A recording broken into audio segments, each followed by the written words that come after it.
Isso só foi possível, e aí eu gostaria de contar a vocês uma anedota, uma historinha que o próprio Ono conta no livro dele, na sua biografia, de como ele chegou a esta ideia da produção de trás para frente, essa ideia do just-in-time, de ter o mínimo de estoque possível.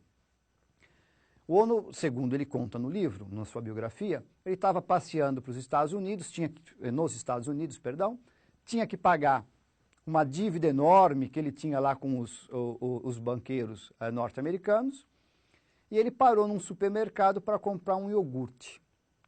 Comprou iogurte, quando ele foi passar no caixa, o que ele percebeu? Ele percebeu que ao passar o iogurte no caixa, naquele momento foi mandado um aviso para o estoque, só então é que se foi comprar um novo iogurte para repor no lugar daquele, né? Essa é a ideia de trás para frente, né, da chamada produção, então, puxada, não mais empurrada, é que ele vai adaptar a fábrica de automóveis lá da Toyota. E isso vai ser uma questão que hoje contaminou o mundo inteiro. Vocês, ao circular pela cidade, vocês veem vários caminhões aí com as laterais abertas, escrito just in time, né, entrega no tempo exato. Todo mundo procura trabalhar nessa perspectiva que nós chamamos aí de fábrica enxuta e que permite ter uma certa flexibilidade, tanto do ponto de vista do volume de trabalho, quanto do ponto de vista de atendimento às necessidades do mercado consumidor. Além dessas 8 inovações organizacionais, o Ono também fez inovações do ponto de vista tecnológico. Várias pequenas inovações, mas todas elas podem ser resumidas na seguinte expressão: introdução da microeletrônica aplicada à produção. Ele vai, pela primeira vez, unir a produção com a microeletrônica. Ele vai, inclusive, criar uma expressão chamada autonomação, porque ele vai trabalhar com a autonomia dos trabalhadores, como nós dizíamos, por um lado, e por outro lado, a automação das máquinas, né? Quer dizer, ele vai introduzir a microeletrônica nesse universo. Para nós isso, hoje em dia, é uma balela. Nós nos comunicamos por SMS. Nesse momento mesmo, você está assistindo a essa aula usando uma plataforma virtual de aprendizagem, não é? Quer dizer, a microeletrônica permitindo aproximar distâncias. Porém, não esqueçamos que o Ono estava em 1950. Pois é, já em 1950, então, ele passou a usar a microeletrônica. Além das inovações organizacionais, Ono introduziu também uma importantíssima inovação tecnológica. Na verdade, é um grande conjunto, né, mas que pode ser resumido como introdução da microeletrônica aplicada à produção.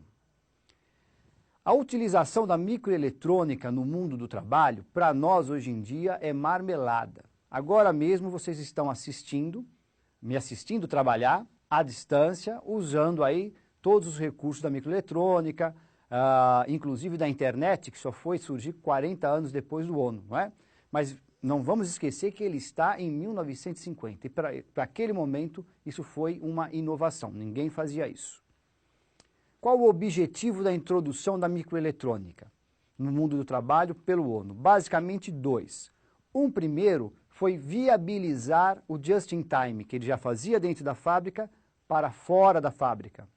Permitir que a rede de fornecedores, da chamada Keiretsu, no Ocidente a gente vai chamar de terceirização, essa rede de fornecedores compartilhassem entre si projetos de inovação, produção de novos produtos, trocassem informações e que, inclusive, conseguisse sincronizar os estoques de ambos. De ambos não, né? De toda a cadeia produtiva, de forma a evitar desperdícios. Tem uma melhoria, portanto, de logística e também uma melhoria do ponto de vista aí dos estoques, não é mesmo? A segunda inovação tecnológica do Ono é justamente introduzir a microeletrônica na célula de produção, não é? Quer dizer, ele vai criar as chamadas MFCN, ou seja, máquinas ferramentas com controle numérico computadorizado. Como é que isso funciona? Muito simples. Eu vou dar um exemplo que eu acho que fica mais interessante a gente entender. Como é que se, por exemplo, como se pintava um carro antes do Ono? E no Brasil, até os anos 90, era assim. Eu vou até dar um exemplo aqui do Brasil. Vou pegar a Ford de São Paulo, né? a Ford aqui do ABC, como é que ela pintava os seus carros? Você tinha uma linha de produção, ali de pintura, que pintava os carros de azul. Para pintá-los, por exemplo, de preto, você tinha uma outra linha. Com o controle numérico computadorizado, o que acontece? O mesmo trabalhador usa a mesma máquina, ele digita um código, pinta o carro de preto.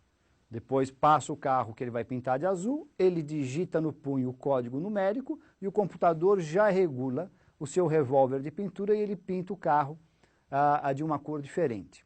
Aliás, hoje em dia, quem faz essa pintura já são, na verdade, os robôs, né? E os robôs conseguem ter essa flexibilidade. O mesmo valia, e vale ainda, por exemplo, para colocar uma roda, né? Você tem um certo torque na máquina, se passa um veículo X, calcula-se o torque e aperta, pode passar um veículo Y, você muda ali o torque, né? A pressão que a máquina vai ter a partir desse comando numérico. Isso vai gerar uma enorme flexibilidade.